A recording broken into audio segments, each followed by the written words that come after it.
Good morning, everyone. Welcome, and thank you again for joining, and welcome to the Clean Mobility Options Mobility Project Voucher Application Walkthrough Phase 1. This is the fourth informational webinar in a 7-part series we are hosting to provide guidance on applying for CMO's Mobility Project Voucher application. I'm Mateo Henderson here and a part of the program administrative team from CalSTART, along with my colleague Joey Juhas Lunaski from Shared Use Mobility Center. We both look forward to helping potential Mobility Project Voucher applicants learn the ins and the outs of the application process during this webinar. Also, our upcoming webinar after this is on January 18th, 2023, where we will provide an informational overview of the various components to successfully complete Mobility Project Voucher. It's called Setting Expectations for MPV Applicants. For now, I want to go over some logistics quickly. As a reminder, this meeting is being recorded and will be available on the cleanmobilityoptions.org website, along with a PDF version of the slide deck and a Q&A reference sheet for all your great questions today, all within the next week. We will be using Zoom webinar raised hand question and answer box to facilitate comments and questions with the CMO administrative team, who will answer your questions in real time. So make sure to use the Q&A box at the bottom of your screen and refrain from using the chat until we have a lot of time to have verbal discussion, as we want to capture every question. Again, there will be a verbal question for 5 minutes. So you'll notice that when that time is ready.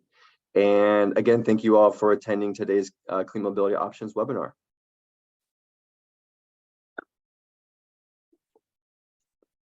The Clean Mobility Options Voucher Pilot Program is administered through the California Air Resources Board and Program Administrative Team that includes CalSTART, Shared Use Mobility Center, and CivicWell.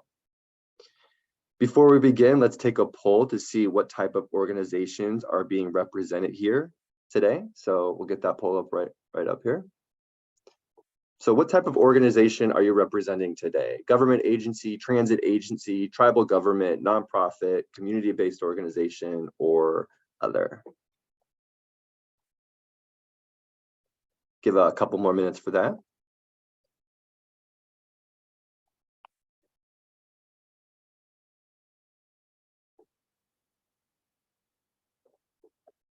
All right, looks like most there. We'll show the results right now.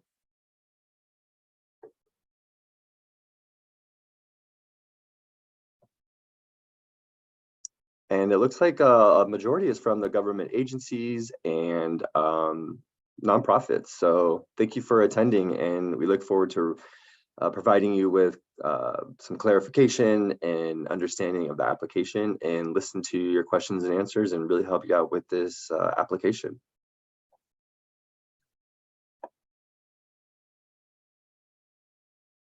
All right.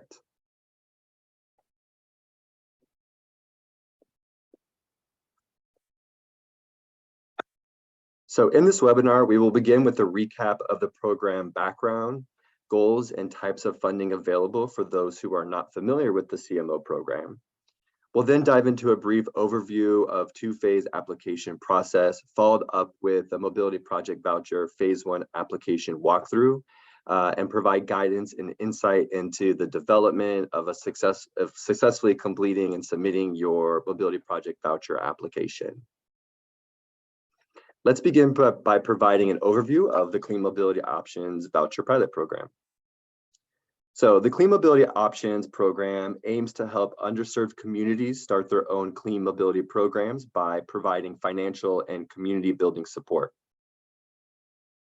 The Clean Mobility Options Program is part of California Climate Investment, a statewide initiative that puts billions of cap and trade dollars to work, reducing greenhouse gas emissions, strengthening the economy, and improving public health and the environment, particularly in underserved communities, in California Energy Commission's Clean Transportation Program. Source of funding for the program includes CCI, funds generated by like I said, the greenhouse gas emission, and to promote workforce training and development.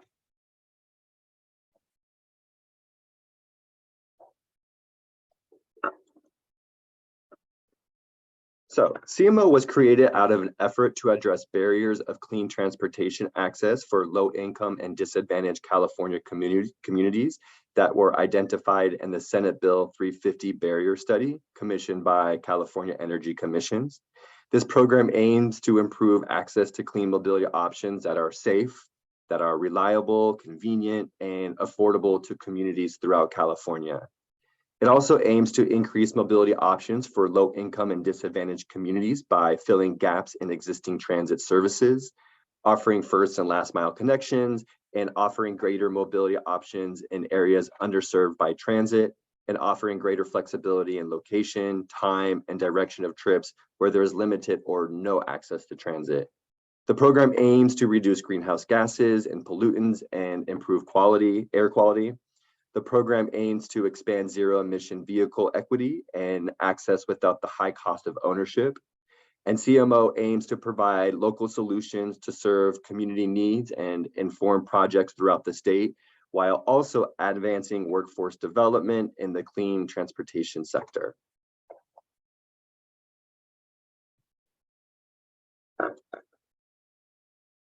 CMO's Mobility Project Voucher application is set to open at 9 a.m. Pacific Standard Time on March 1st, 2023, which will be processed and approved on a first come, first served basis. The Mobility Project Voucher is worth up to $1.5 million per project, helping underserved and under-resourced communities implement clean, shared transportation to all residents. The following are the current mobility options and service models that in any combination are eligible for funding. They tend to be short-term rentals, check-out membership, subscription-based, as well as fares for traditional transit and ride-on-demand services such as EV car sharing services, bike sharing and scooter sharing available to members on a short-term rental basis, carpooling and van pooling, innovative transit services like on-demand shuttles, vans and buses and microtransit, fixed route transit services, and again, ride-on-demand services similar to those provided by Uber or Lyft.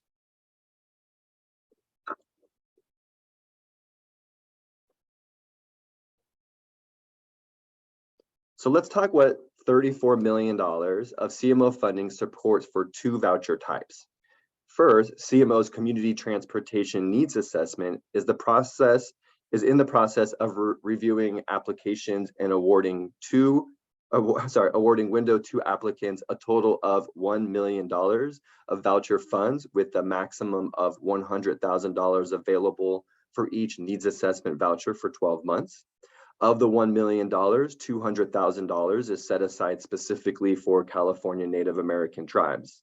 Second is CMO's Mobility Project Voucher, which is intended to support the planning, development, and implementation of small-scale clean mobility projects throughout the state, with total available funds of $33 million, with a maximum of $1.5 million for each mobility project for a 5-year term. This includes up to $7.5 million set aside for previous CMO Community Transportation Needs Assessment awardees, and in addition, a $3 million set aside for tribal governments. To break that down, that is 15 non-set aside applicants, 5 previous CMO Needs Assessment awardees, and 2 tribal government applicants that will all be awarded. So one of CMO's main assets is the offering of free full cycle technical assistance throughout the program, from pre-application assistance to and through project planning and implementation. We offer budget advice, but not to be confused with writing budgets for applicants and awardees. We help develop project design ideas and explain in-depth project requirements and describe a step-by-step the application and voucher agreement processes. CMO's individualized technical assistant has been well utilized, applicants are satisfied, and the TA has been found to be effective. A couple of examples of technical assistance support comes in the form of email communication, accessing the CMO hotline for direct answers to your questions, attending CMO office hours every Thursday from 12 to 1 p.m., and providing educational webinars throughout the term of the program. We also offer tribal technical assistance and engagement as well. Our technical assistance team works to help guide you to creating the best possible project and really understanding the components of the application process.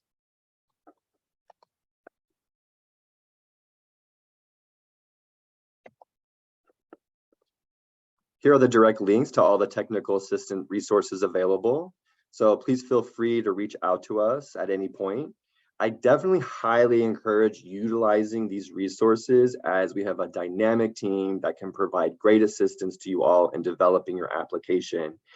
And just to mention, we do have a CMO office hours after this. We'll put the link in the chat a little bit later at the end of the presentation, but it's a really great opportunity to discuss your application concerns, some of the project, or just learning more about the application, some of your project ideas, and to just get a better one-on-one support through our team.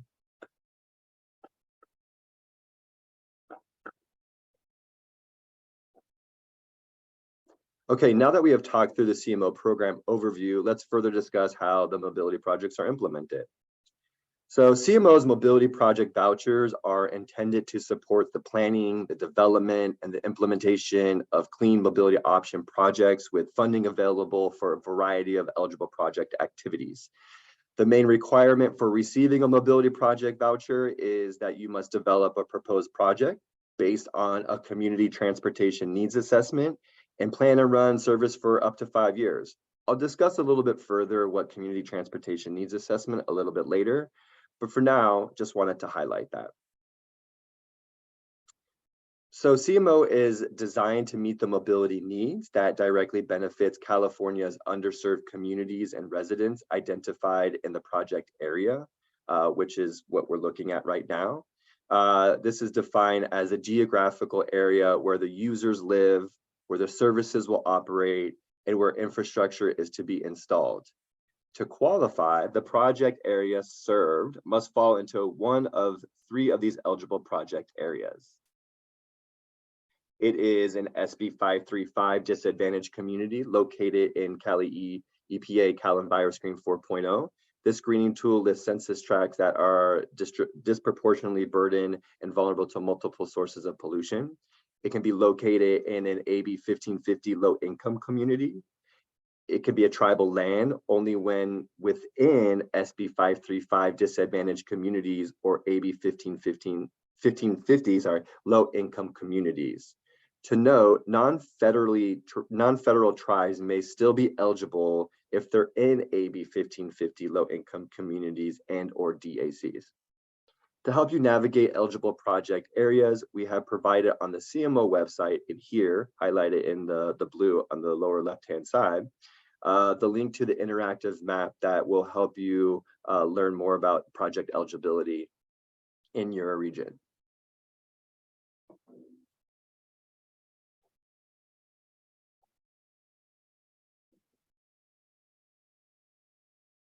Now that we reviewed eligible project areas, let's move into applicant eligibility. So in this program, lead applicants can be public agencies. This means federal, state, or local government entities based in California, such as city, county, metropolitan planning organization, council of government, local or regional transit agencies, air districts, air pollution control districts, or public school districts. Additionally, nonprofits, so basically any 501 nonprofit organization that has operated for at least 1 year and is based in California or possesses at least 1 full-time staff person can be eligible. Also, nonprofits that are registered and in active good standing with California's Secretary of State. Additionally, tribal governments, including, like I said before, all federally recognized tribes in California listed on the most recent notice of the Federal Register, and other non-federally recognized California tribal governments, including those listed on the California Tribal Consultation List maintained by the California Native American Heritage Commission. CARB's Clean Mobility Project grantees for new project expansion or continuing the existing services without an expansion, and CMO Window 1 Mobility Project Voucher awardees for new project only. And on the right side, a sub-applicant is really any entity you will partner with to help launch and run a mobility project, which can be a public, private, or nonprofit organization, tribal government, or any entity with lead applicant eligibility, which could include organizations that provide clean mobility services, infrastructure equipment and installation, community outreach services, and technical expertise and assistance. Also, the lead applicant may participate as a sub-applicant in other applications.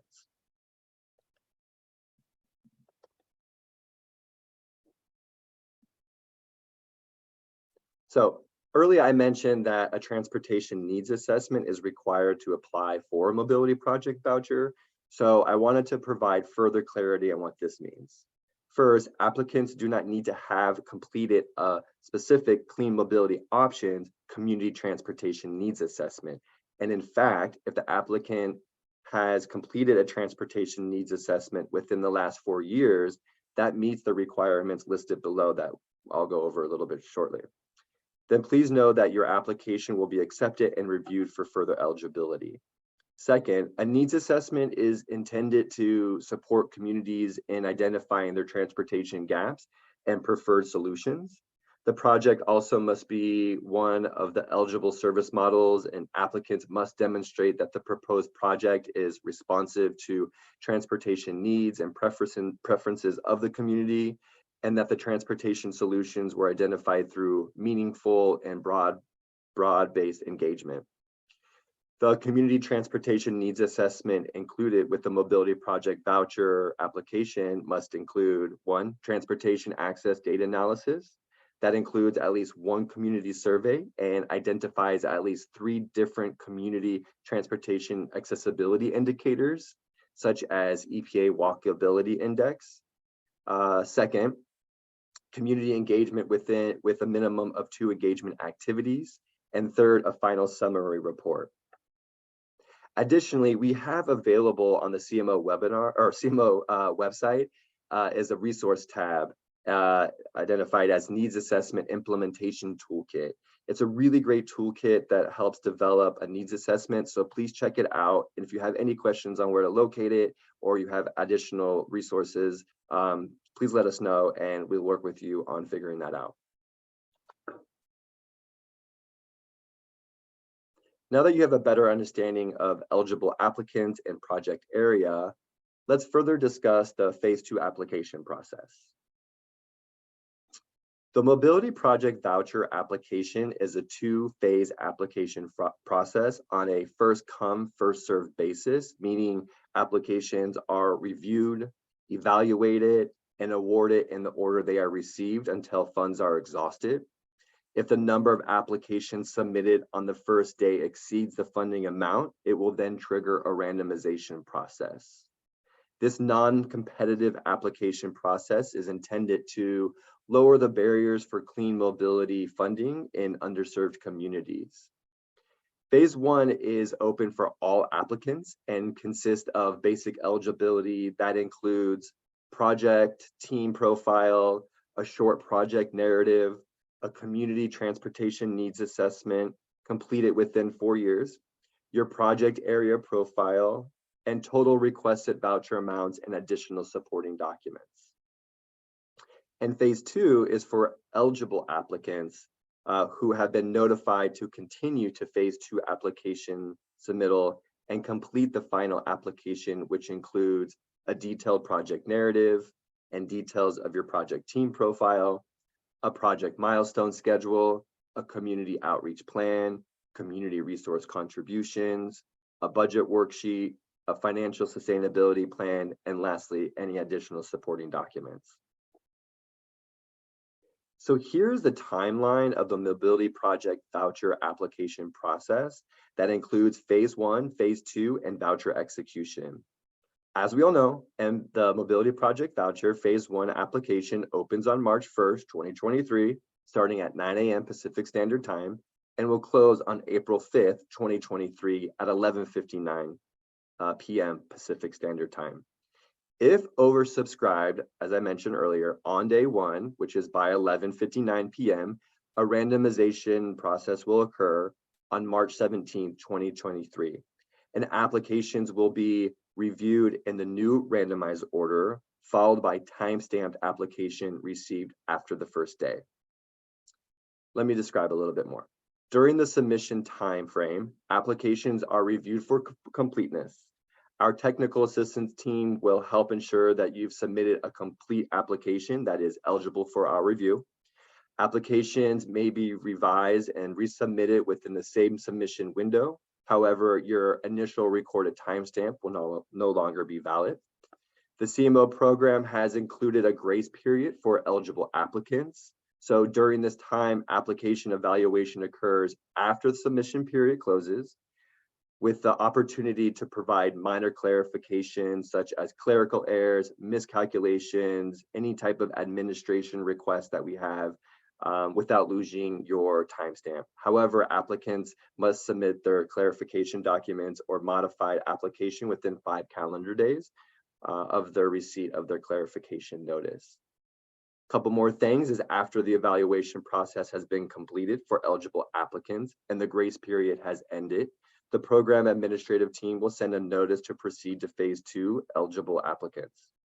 During phase 2, qualified applicants seeking to be awarded CMO funding for their mobility project will work on submitting the required documents that I highlighted earlier and work closely with the technical assistance team to ensure the completeness.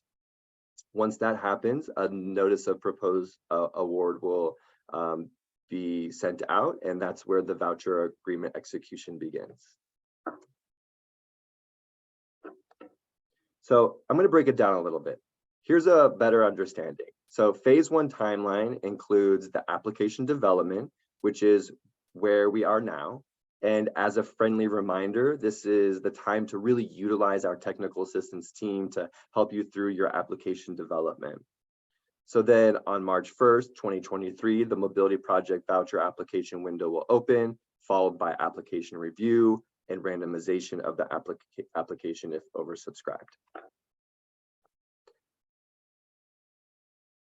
And then here you can see the phase 2. So basically, once you are receive the notice to proceed into phase 2, we'll work with you on your application and all the different documents that you are required to submit. We'll then kind of review them, and then we will send a notice of proposed award in the phase 2, which will begin the voucher agreement execution process and reimbursement process. So just wanted to break that down a little bit for you.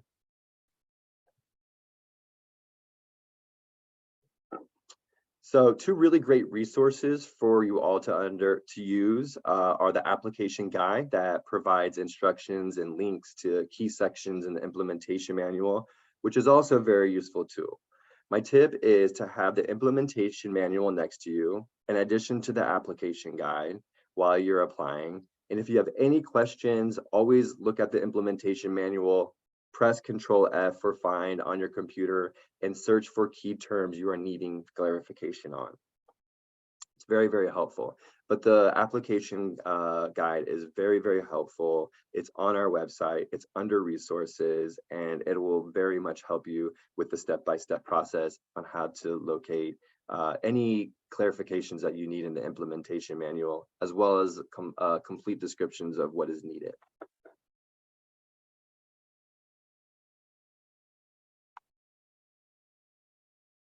So as a reminder, the Mobility Project Voucher application can be submitted via the secure fillable application form on the CMO website, or downloadable and submitted via mail directly to the program administrator team, CalSTART, at 48 South Chester Avenue, Pasadena, California, 91106. So let's discuss further what application submission entails. First, timestamps. Applications submitted through CMO online portal will automatically generate a confirmation email. The program administrator will notify all other applicants who have not submitted through the online portal via email that their submission has been received within 5 calendar days of receipt. Additionally, applications submitted by mail will be timestamped according to the postmark date and time. Applicants may submit a copy of their posted submission receipt and make the request in writing that the receipt serves as the postmark date and time.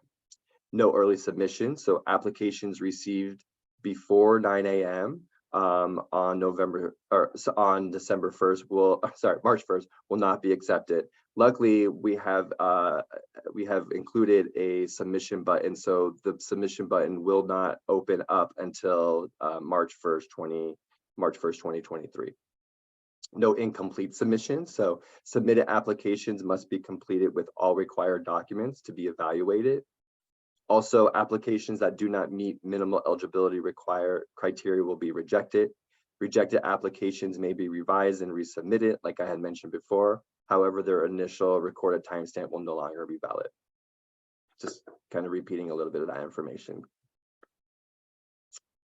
All right, so as a reminder, phase 1 applications received before the date and time of submission window opening will not be accepted. The online portal allows applicants to save progress while completing an application, return to complete the application at a later time, and share the application among team members.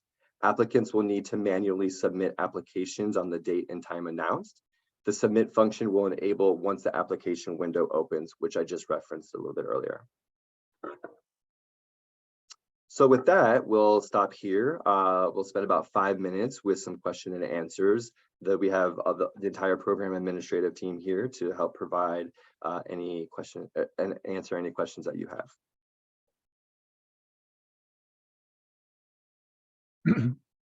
All right, looks like we have our first question from Russell Teal, and I'll allow you to talk, Russell, right now.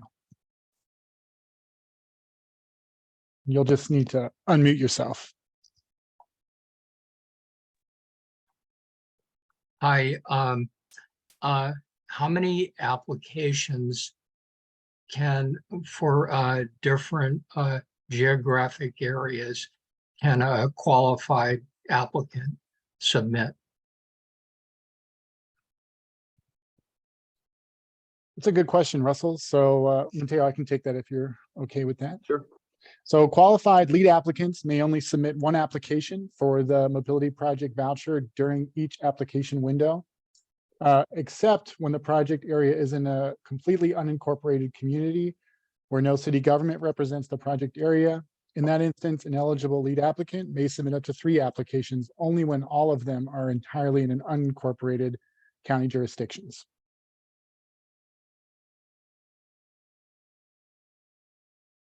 All right, we have another question here from Piet. I'm gonna allow you to talk. And you just need to unmute. Hi, it's Piet Cannon with Ecology Action. Can you hear me? Yeah. So my question, I guess, gets into the weeds. And I guess I'm going to use the example, which I'm actually not that clear on, with the recent window opening and closing for the community assessment grants. Am I correct in understanding that, those grants, and this is the same procedure for the CMO implementation voucher as well for phase 1, is that it was always subscribed on the first day of submittal, and then there was a randomization done, and then there's a new order, and then those applications will be reviewed to meet the criteria, and each applicant who's been reviewed will be notified. Is that correct? Do I have that right? Yes, that is correct. So yeah, within the first day, all the applicants will be randomized, put into a new order, and then until funds are exhausted, we will select the applicants or the awardees to move on to phase 2. Okay, so I just had one follow-up question on that. So if when I go to the CMO assessment page, I don't know the exact heading on it, there's an order of applications. Is that the new order that was selected by the randomization tool? Yes, that is the new randomized order. Yes, that we did. But you're talking about for CTNA, so it'll be very similar. We'll post the randomized order on the website once we do our randomization for the Mobility Project Voucher phase 1 application. So the processes are the same for MPV that they are for CTNA. The only difference is that there's a phase 1 and a phase 2. So the phase 1 is just, again, like submitting all that stuff. We review it, we do the randomization if oversubscribed, and then once the randomization process is completed, we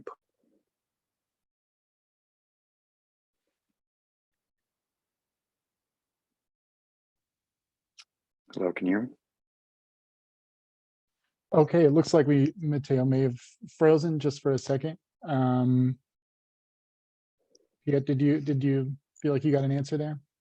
Yeah, no, I appreciate it. It's Okay. clarifies what the assessment that we submitted, and it clarifies what moves ahead. And I appreciate the process because, it allows us to know if we're in the game before we invest all this time and energy in building out a robust proposal for the implementation grant. So thank you very much.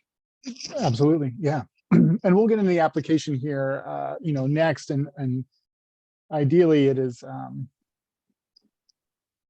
not as cumbersome as might be anticipated, but we will be going over that, and that's part of the two-phase process, is kind of keeping that in mind as far as the randomization and how resource intensive the application is. So there's a couple more questions. Let me see if I can unmute. Please forgive me in advance. Vosawale. And you can just unmute and ask your question.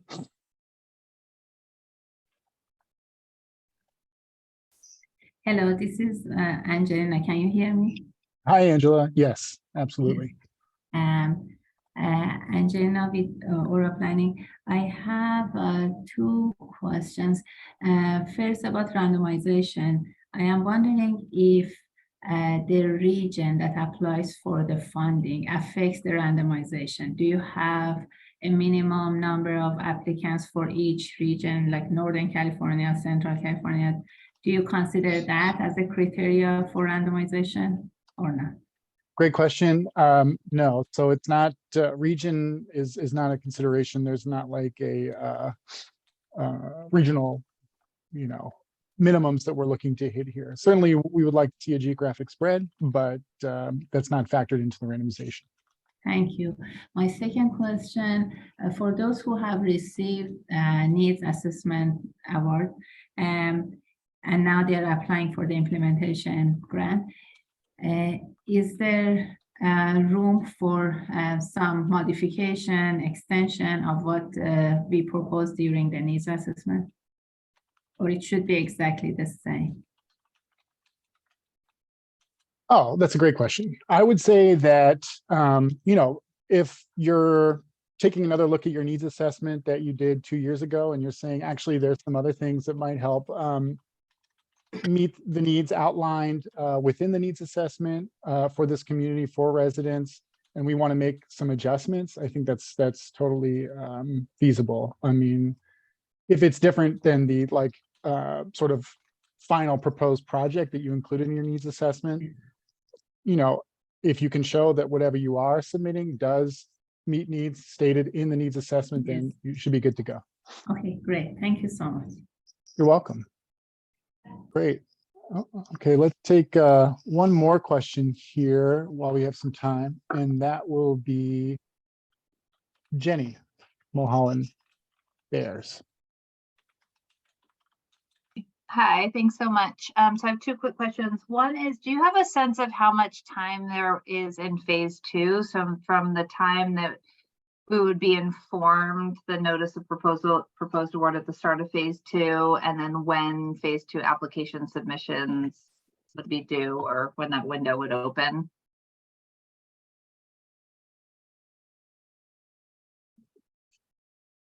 Yeah, Matteo, do you have a good answer for that? Yes, so when the submission of phase one will take a while to review, and then we'll notify at the beginning of May, and then we'll notify at the beginning of May. I think it's like around between phase one and phase two. Is it a month, Cesar? Yes, Cesar can help answer that question a little bit further. Oh.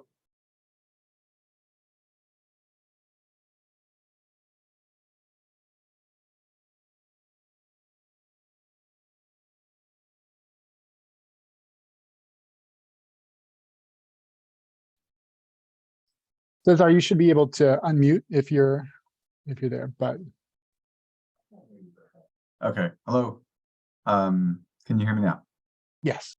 Okay, can you repeat the question again? Sorry, Sure. Yeah, I'm just wondering how much time there is. So I understand the beginning of May is when we would be informed if, you know, we'll move on to phase two.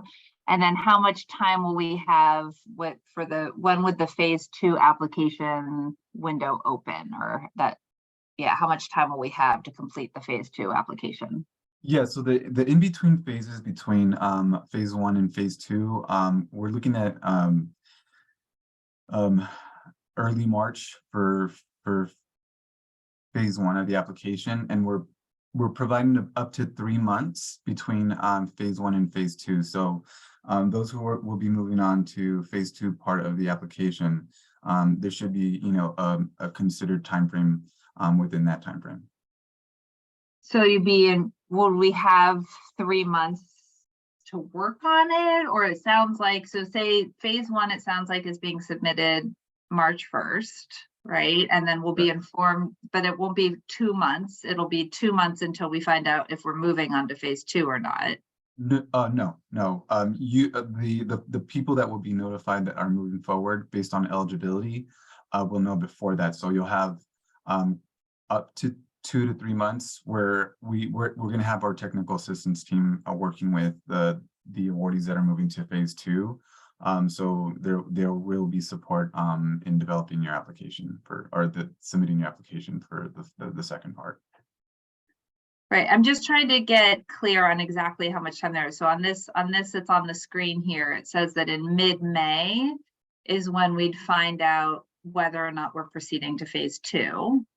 So when is the actual application window open? It says here spring, summer 2023. That date is yet to be determined what will be, but it will be like, again, spring, summer. That's kind of what the only date that timeline that we're able to provide for what that will actually be, what that date that will actually be. We are discussing, you know, further what that date will be, but until we determine that, yeah, it'll basically be, you know, 2 to 3 months after. So 2 to 3 months after you were notified. Yeah, because if you look at it here, it says mid-May, and then, you know, you're looking at summer 2023. So give or take a couple of months to review all the other documents that we'll need to review, like the budget, the milestone projects, and just help you kind of work through all that stuff. So that takes some time for all those applicants that are being moved on to phase two. And then from there, it's going to be, you know, fall, summer, late summer, early fall will be when we decide or send out those notices of intent to award.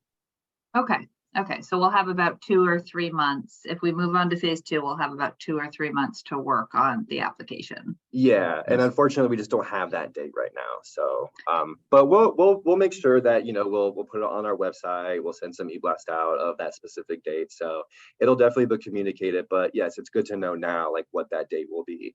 And unfortunately, we're unable to give that specific time. Do you have a sense of when that date will be determined? No, unfortunately, at this point, we do not. But I would imagine that we'll be looking into identifying that date again sometime pretty soon, and we'll notify the public at that point. Okay. Okay, Can thank I- you. Can I step in really quickly here? I think maybe this would help. This is Josh. I'm part of the administrator team.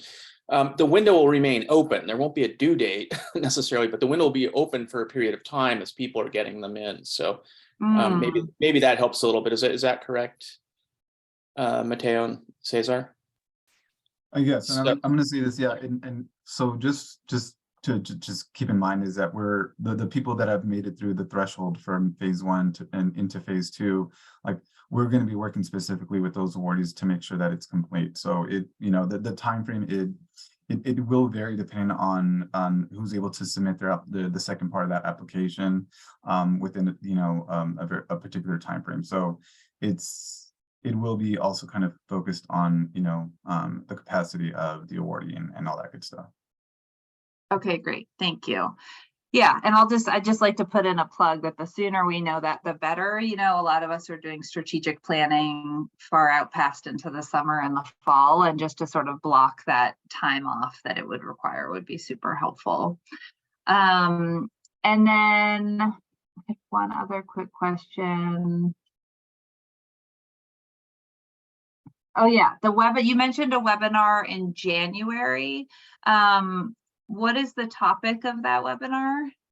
Oh yeah, so we have one on January 18th, and it's setting expectations for Mobility Project Voucher applicants. So it just identifies, and I'll go through this a little bit later at the end, but the upcoming webinar after this, next set of webinar will be just kind of reviewing the insurance requirements, the different types of mobility providers, kind of going through the reimbursement process, and just giving you a better understanding of what's expected, kind of in a presentation and a conversation, which is easier to understand than, you know, simply reading the implementation manual. So it's just a back and forth on what we are, what we want to set up. We want you to be set up for success, and here's kind of what is included in that, and what that entails. So Great. it's just kind of more of a Okay. walkthrough. Yeah. Okay, that's helpful. I know for a fact I will not be able to join that. Also be Okay. like recorded and shared out. Yeah, actually, I have something to say about that.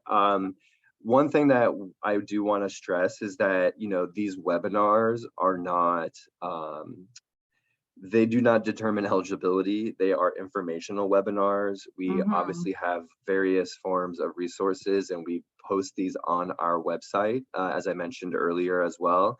And so if you're unable to attend, that's fine. We will provide opportunities for you to learn more about the setting expectations via the slide deck that we post, the Q&A that we post, and the overall recording that we post. And again, we have all the technical assistance available. So if you have any questions at all, Jenny, or anyone, by all means, just reach out to us through all the platforms that we have, and we can have a conversation and provide clarity if need be. Perfect. Thank you so much. Absolutely.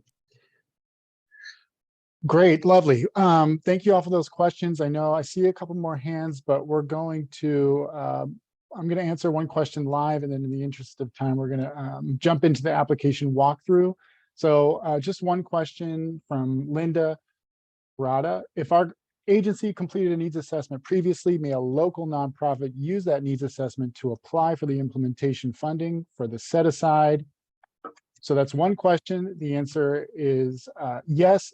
If the CMO, the needs assessment occurred in the project area that the project will be implemented, then yes. Is there any requirement in or benefit to apply for funding from the set aside versus the other funding? The requirement I've just stated, and I would say that the benefit potentially could be that there is a smaller pool entering in the randomization.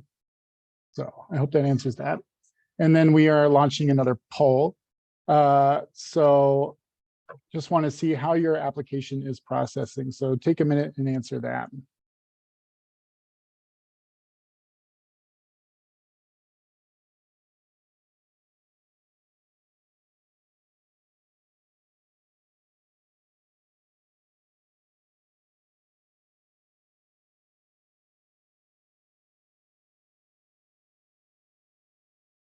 All right, looks like Wow, some folks are done with their application, lovely. And then we're still working on it. Some haven't started and some are unsure about applying. Okay, well, let's get into this phase one component of the application here.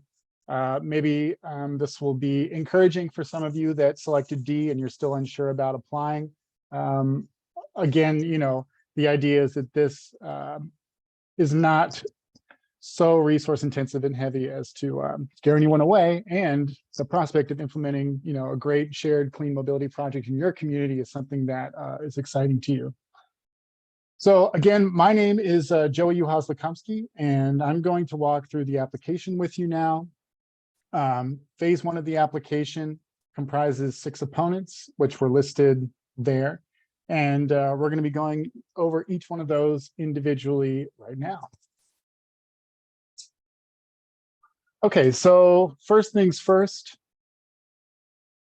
The first section, you're going to need to enter information about your primary contact, which is an individual that you must designate to be the primary contact who is going to prepare and complete the application, as well as serve as the primary contact for all future voucher agreement and program requirements and correspondences. This person must be authorized by the lead applicant's organization to act on their behalf here. And if the organization has operations that span beyond the state of California, the primary contact, this person that you select, must be based in the state of California. All right, the next section is going to be the applicant and team profile. In this portion of the application, you're going to enter the name of the lead applicant organization, as well as its address. This is also where you'll indicate the eligible organization type, whether it's a nonprofit, tribal government, or public agency. And then depending on that entry, you may have to enter some more information. For example, for nonprofits, you'll have to enter in like the employer identification number, the year of incorporation, and the California Secretary of State number. In this part, you're also going to list any sub-applicants that are on your team. Sub-applicants can be nonprofits that have 501 exempt status, nonprofit organizations that has a contract to be fiscally sponsored by another nonprofit, a private organization that is registered with the California Secretary of State, a public agency, or a tribally chartered corporation under tribally enacted laws. Can you go back a slide, please, Mateo? Okay. And then for your sub-applicants there's going to be this field that's you're kind of summarizing their role in the project. So what would a sub-applicant be doing? And this is where you're going to enter that in, and just how they're going to support the effort, such as operating your mobility service, maybe installing charging equipment or other docking equipment, conducting community outreach, or providing other technical expertise and assistance. So not much of a summary, but just kind of what is a sub-applicant going to be doing for you as a member of your team. That said, sub-applicants are not required, and there's no minimum or maximum number of sub-applicants needed for eligibility. And then finally, in this section, one thing you'll also indicate is if you've received any other funding from CARB programs, or for example, like the first window of CMO voucher funding. All right, so in this, you're also, can you please go back one slide? Okay, thank you. In this section, you're also going to select the status of your mobility provider. So that's going to be the person, organization that's going to be running this mobility service that you're providing in your community. The mobility provider, the requirement is that they have at least 1 year of experience providing mobility services. And for that reason, like, let's say the lead applicant can also be the mobility provider. Like if it's a transit agency that has been around for a year or more, they've got a year of experience providing mobility services. So they can be the one running the operation. They can also be a sub-applicant as well. So if you don't have a mobility provider currently, or in mind to be on your team as a sub-applicant when you submit phase one of this application, you will just need to secure one within 3 months of voucher execution should you be awarded. So there's some time to for example, work with us, the program administration team, to help you find a mobility provider. I'm going to skip the next question slide just in the interest of keeping this moving, and then we'll take some more Q&A in a few more slides. So we're going to move on now to the project narrative. So this is where you get to talk about your great project. So in this section, you're going to provide the project name, the service model, project type, what vehicles you plan to use, and then you're also going to indicate whether or not this same type of service already exists and is already operating in your community. So the first thing is going to be a name for your project, and you just come up with something that you're going to call this service. Try to pick a name, that references the community, maybe the service model or the location, something that lets everyone know what your service is from the start. And then when you're indicating your service model, you'll need to just select one or more service models that are going to be whatever's going to be funded by the CMO voucher funds. So they have to be based on one or more of the eligible service models that are listed in the IM. Matteo talked about those earlier. And just to be clear, you can select more than one. That doesn't impact your eligibility. If this is something that's coming out of your needs assessment, then you might need more than one service model, more than one type of vehicle. So then, yeah, in the vehicles to be deployed, you will then indicate which vehicles will be supported with CMO funds and used in the project. So same thing there. And of course, the vehicles have to be zero emission vehicles and comply with the CMO eligibility requirements. And then lastly, there's the question about indicating the status of service models in your community that are the same type which you propose. So here you would need to address, if there are, the presence of similar services already existing in your community. And these responses are needed to ensure that you've done your due diligence in your assessment of community needs and maybe what those needs are not being met by some existing service. If you indicate the same type of service already exists and is currently operating in the community, you will receive some more question fields that direct you to summarize those services and then your justification for starting a service model where one already exists. So just some backup there.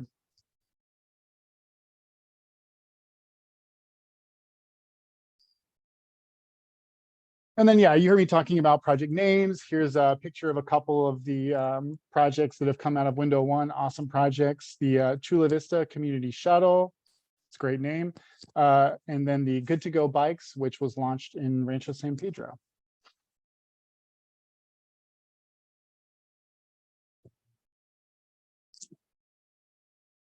All right, then continuing with the project narrative, you're going to describe the project and your work plan. So in the project overview, it's a description of your proposed project, the service model work plan, defining the transportation and mobility challenges that the project will address based on the input from community residents, based on those mobility challenges that were raised up in your community transportation needs assessment.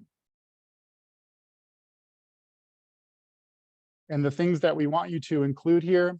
So yeah, again, the goals or objectives, a statement indicating that these goals are supported by your needs assessment, a description of the intended users, riders, folks that are going to be using the service, the types of trips and destinations that they will be taking, location of where the services will be provided, the types of mobility services or technologies that will be employed, including the supporting equipment or infrastructure, and a brief summary of your team member roles. So including those mobility providers and sub-applicants that you might have listed out in your team profile. All right. So just having talked about some of the service models, vehicle types, et cetera, we're going to do a quick poll to see what the folks currently here are thinking about now as far as what types of service they're thinking of deploying with their CMO voucher. So we'll give everyone a minute here to reply.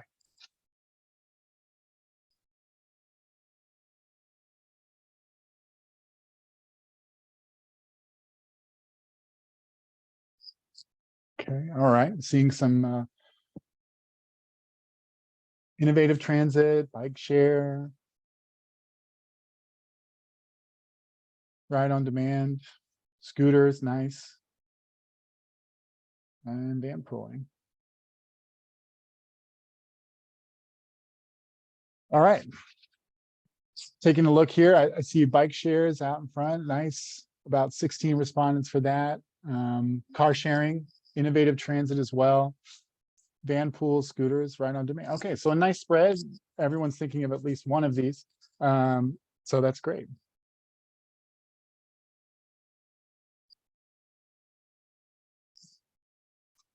Okay. Now let's talk about the community transportation needs assessment component of the application. So this section is going to address details about your required community transportation needs assessment, which should have been completed in the last 4 years. The components that you're putting together for it should have been completed within the last 4 years. So all applicants have to submit an original needs assessment by following the question prompts in this section, except for previous recipients of CARB regional pilot projects and previous recipients of the CTNA voucher funding. So they'll just be submitting their needs assessment from that window. So questions in this section, they require a detailed accounting and substantiation of the community transportation needs assessment that has been done. If the lead applicant has not completed a needs assessment that is specific to the project area that the proposal is based on, that this application is based on, or does not have responses to all of the question fields, then that application will be deemed ineligible and not ready to submit a mobility project voucher application. Okay, so let's get into those components. Actually, if you can go back one slide, Mateo, sorry. Let's get into the components of this needs assessment as you'll be entering them into the application. So the first field is going to be where you're entering in 3 transportation access data sources that you've used to develop transportation access data analysis. So these data sources can indicate things like accessibility, measuring the accessibility of different transportation options or lack of access to transportation options. Safety can kind of be folded in there as well. They can measure things like the reliability, and then also, of course, the affordability of not just, say, potential transportation options, but or not just kind of potential ones, but existing ones, right? Like how much is it costing residents in your project area to transport themselves, even if they're just, you know, owning their own car and so on. So, you know, these are the tools that kind of set the stage that you're going to use to help show the community's transportation needs and show that your proposed project is going to meet these needs.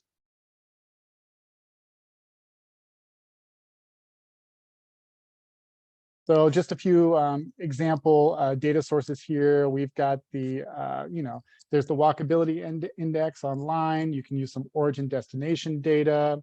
You could query some collision data in your project area to see how dangerous it is to drive, walk, or bike, and so on. And then also other things like what's pictured here is pretty cool. It's a walk audit, you know, where a group of folks, residents, will walk around and sort of assess the built environment based on their own experience walking around.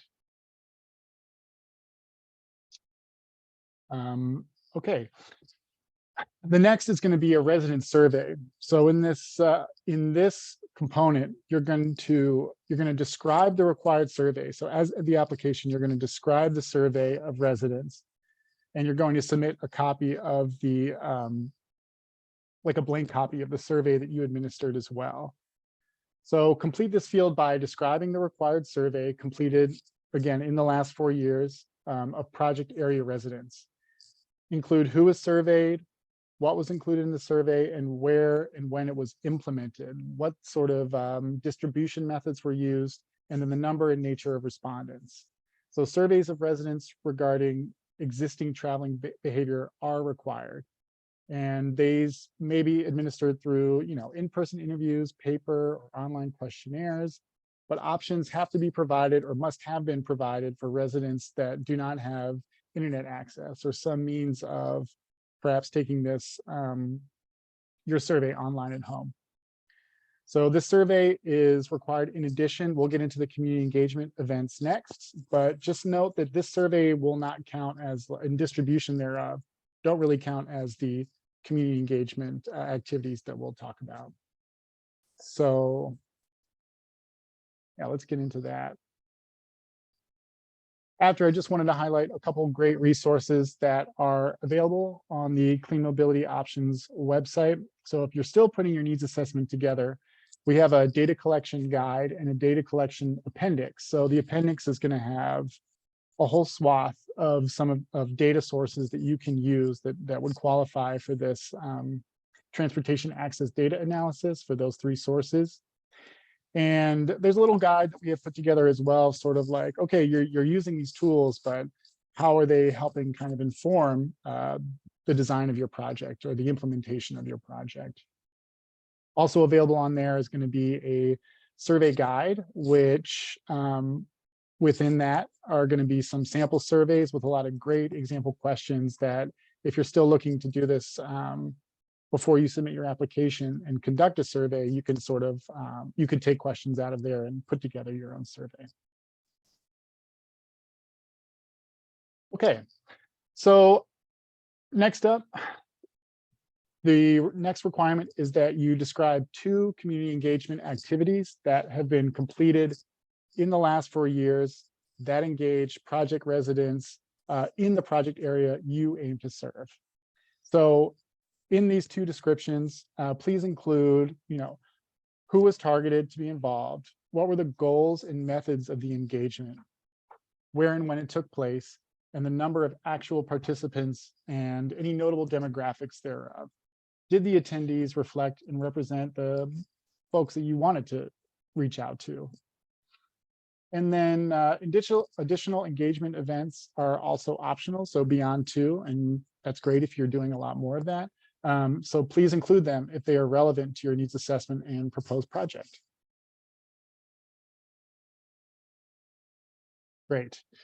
Okay, and then the last part of this section of the application is going to be uploading a summary report of your needs assessment. So this is the big putting it all together. This is your opportunity to show how the project you're proposing addresses transportation issues faced by the community that you want to serve, you want the program to serve. So this is going to be completed just by uploading and attaching your summary report of your needs assessment findings.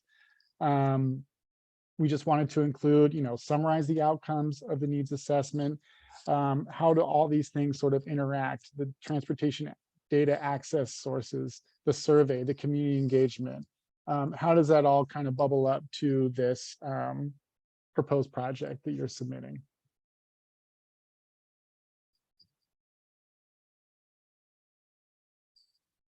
And then just like those last resources we talked about, we've also got some great resources up for these other portions of the needs assessment. We've put together a community engagement guide talking about going out into communities and trying to engage around transportation and mobility issues. We've got an appendix again, and what this has is, I think, something like 15 or 16 different eligible kind of methods of community engagement, whether it's things like social media and interactive websites. We see here in this photo some folks tabling at public events. There's door-to-door engagement that happened in some of the window 1 needs assessments. That's awesome. So some of that's all in there.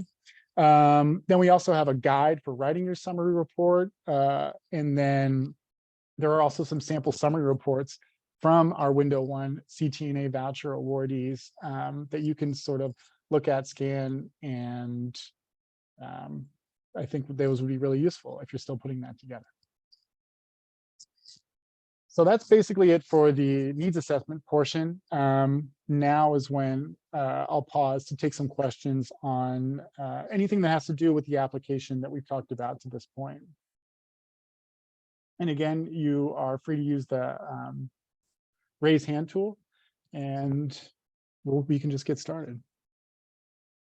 How about, I think this is Angela, if you want to ask a question. Yes. Hi again. This is Angelina with Aura Planning. I have two questions about the application. One, I think I heard that you said each lead applicant can apply only for one funding, but can they be sub-applicant for another project? Yes. Okay, great. And my second question is about the location of the project. If we have done needs assessment on the location of the project, like the neighborhood, everything is confirmed, but we may move from one parcel to another parcel in the same area. Would that be okay? And during the application process, we may not still know which owner is going to confirm their site for the activity or for the service that we are providing. I'm asking if it is in the same area that we have identified, do you need the exact location of the service when we are sending the first phase of the application? Great question, Angela. We are, the next portion is going to be talking about the project area. So we'll get into that next, as far as you will be required to sort of say, okay, this is the eligible project area that we're going to be basing the service in. But I know that that was kind of a two-part question. So the first, the exact portion was- location. I'm wondering if we are in the same area that we have defined, but we don't know the exact location of our services. There are two sites and parcels that we don't know which one is gonna give us the confirmation for the service. Is that okay if we mention both of them and in our application process and say that one of them is gonna be the site location, or we should know exactly which one is the final one? Yeah, no, I think that you don't need to, I think if you put both in, that's fine. I mean, and I think that in this project proposal, you know, what's important is that you're implementing it in the eligible area, and then in at least your project description needs assessment, you can say, well, both of these places were identified as being potential locations. And we'll work to finalize that. Even in, I think the first year of the Mobility Project Voucher Award is kind of a project planning phase anyway. So you would even have a year to kind of sort that out after you were awarded. But you wouldn't be held to like stating this is exactly where it's gonna happen, unless Great. that's what you said. So Great, thank you so much. That's great. you're welcome. Very helpful. All right, and then Jenny, I see your hand is up. I may have just forgotten to lower it, but feel free if you have a question to ask it. Okay, the hand went Sorry, down. no question. Sorry, that was from before. No, that's cool. That's cool. Thank you. Okay, I don't see any more raised hands. So with that, we can get right into the project area portion of the application.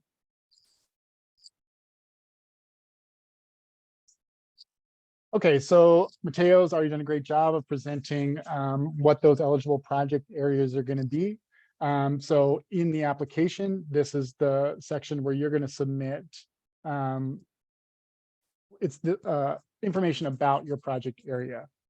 So you'll recall that eligibility is determined by census tracts, and it's just a matter of choosing the project area location that meets the eligibility requirements. So the project area, to define it, is just the geographic area where community residents live and where most infrastructure is to be installed and the services to be operated. So boundaries of your project area, you know, they have to be at least in one of the three selections that are listed on the application. This is where you're going to select, you know, AB 1550, low income communities, the Calendar Virus Screen 4.0 disadvantaged communities, or the tribal land selection. So then the next thing is to submit information about your project area, which you can do either as just a list of the eligible census tracts for your project area, I think there's also an option to submit it as far as the boundaries by streets, as long as they're in eligible census tracts, or you can submit a map of that as well. And on the website, there's a mapping tool to kind of do that. And then there's a final selection that's going to be choosing the best description of your project area. And that's going to be whether it's a city, whether it's a county, county, city, or tribal land. And then I know we had that question about submitting multiple applications as a lead. That unincorporated element is a requirement there. So applicants should only select unincorporated community if and only if like none of the project area falls within an incorporated area. So if you make that selection, unincorporated community, then you'll get prompted to ask if you're actually applying for other unincorporated areas as well.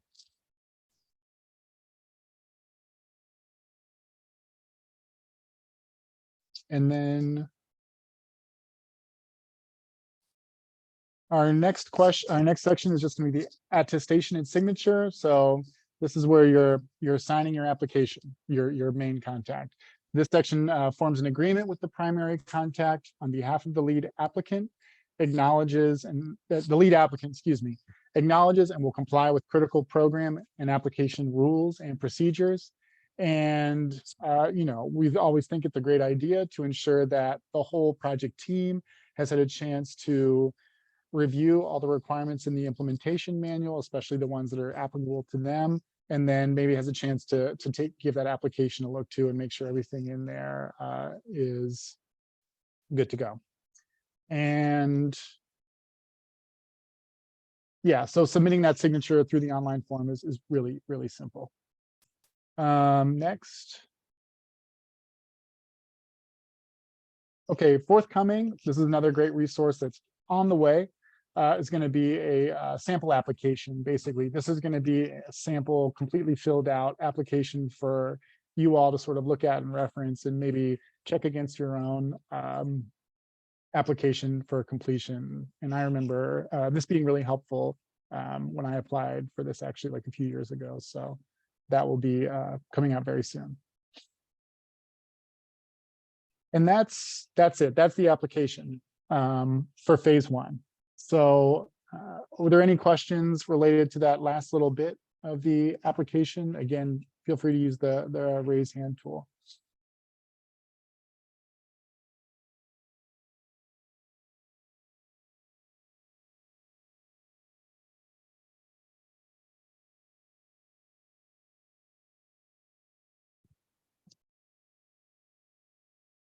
All right, I don't see any. Oh, I see Nicole is asking a question. Great. Nicole, you're able to speak. Thank you. This is Nicole Bruns from Bruns Hourly Incorporated. I think in the chat, this might have been mentioned, but I just had asked a question about confirming the set-asides out of the 32.5 million. At the public work meeting last week, it seemed that there was consideration of doing 3 set-asides and then 12.5 million would be considered open funding. So I just wanted to ask if there has been any confirmation on what set-asides would be, if it's just, as mentioned, the 2 set-asides and then 22 million would be considered open funding for the general pool, or if it's 3, 2, yeah. Thank you. Mm-hmm. Yeah, sure, great question. So I think as it stands, we've got of that 33 million, we've got 10 million was set aside for going back to window 1. 7.5 million is going to be for the window 1 CTNA awardee set aside, 3 million for tribal governments, and then 12.5 million is open. Okay. And then I think, yeah, so thanks for mentioning the working group. That's something that I think we have a link. We can put a link to that in the chat. So if anyone is curious about sort of what happened in that working group where some of these things were discussed as far as the set-asides and award amounts, I know someone on my team has that link and can put that in the chat, recording of that working group.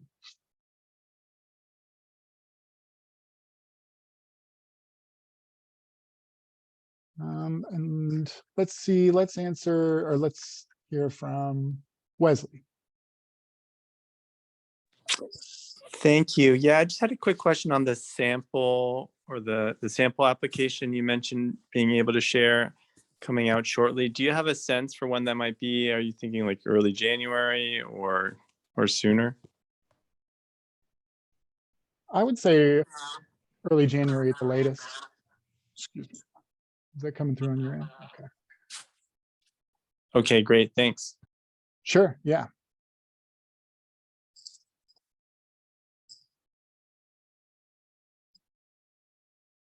Okay.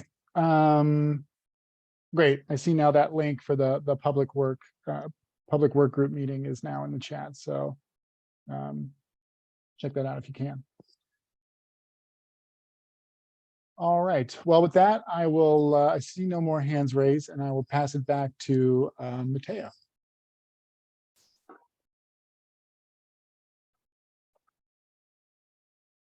Thanks, Joey. And again, just wanted to emphasize that we do have our office hours after this webinar from 12:30 to 1-ish. So by all means, if you have additional questions, happy to, and the team are happy to provide some clarification and answers to you. But really, just wanted to highlight a couple more things. Basically, the application is application phase 2 will be the next step once you submit your phase 1 application.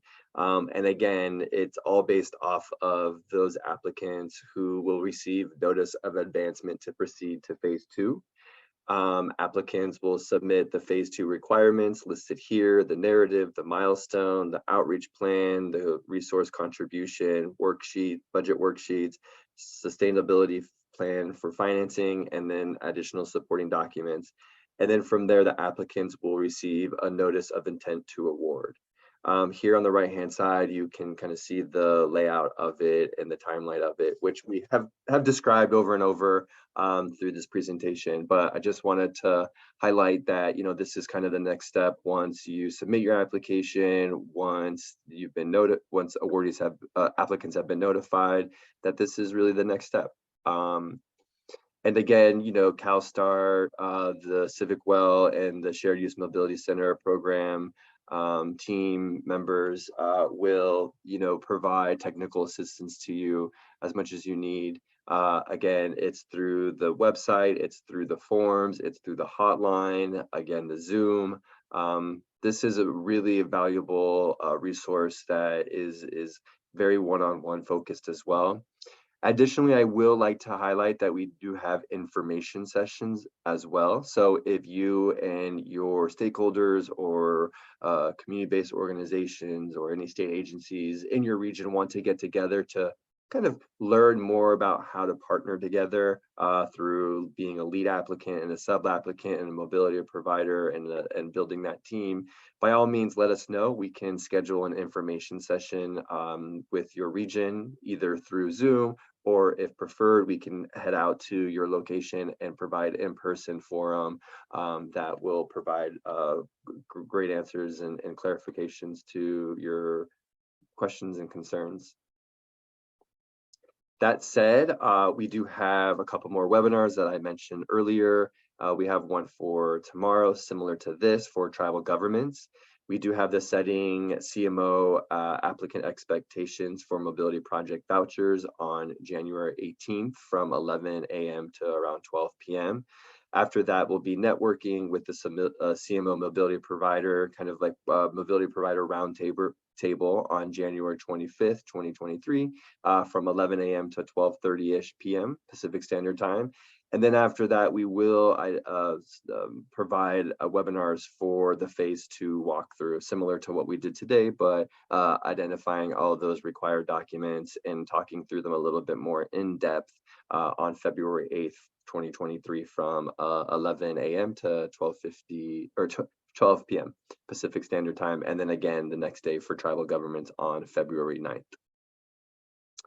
That said, we do have, a couple more minutes for questions. So if anybody has questions, by all means, raise your hand. We can provide our input and our feedback and our answers to any of those questions that you have at this time. Yeah, and then while if folks have more questions, please raise your hand. And in the meantime, I'm just going to answer a few great questions coming out of the Q&A for everyone's benefit. We had one question from Tanya Schleck. Just to confirm, the maximum amount that can be applied for is 1.5 million, not 1 million, and that is correct. You can apply for a voucher up to 1.5 million. Another question from Loretta Ellard. Can you combine data from an annual unmet needs process with a separate community survey to document needs? I think yes, the answer is yes. So, this needs assessment, these activities, the survey, these data sources, if that's completed within the last 4 years, you can combine elements of perhaps other planning engagement efforts you've done to put together a needs assessment. But again, it just needs to tell that story. It's got to have that narrative that really supports that your proposed project is meeting like a cohesive need for the residents in your community. And then I see now Jenny has raised their hand. Go ahead, Jenny. Yeah, thanks. Sorry, could you just show the last slide one more time, please? I just want to take a screenshot. Thank you. Nice. It's also the link is on the in the chat as well. That will direct you straight to the webinar page. Oh, event perfect. page. Oh, Yeah. perfect. Thank you. Sure.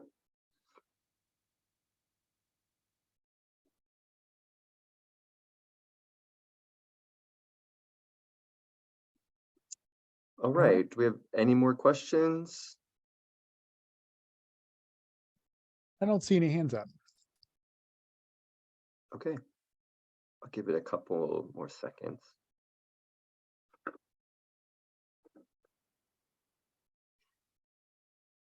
All right, well, that said, everyone, thank you very much for attending. Again, this will be posted on the CMO website. We'll be sending out a thank you email. There'll be a survey as well. So please fill that out to kind of help inform us how to better communicate the program and to improve the webinars. Very helpful for the program administrative team. And then also, the recordings will be on there. The Q&A will be on the website. And if you have any questions, pop over to the CMO office hours. We have the Zoom link available in the chat as well. Maybe we'll pop it in there one more time if anyone needs it before we close out. Thank you all very much. Have a great afternoon. I think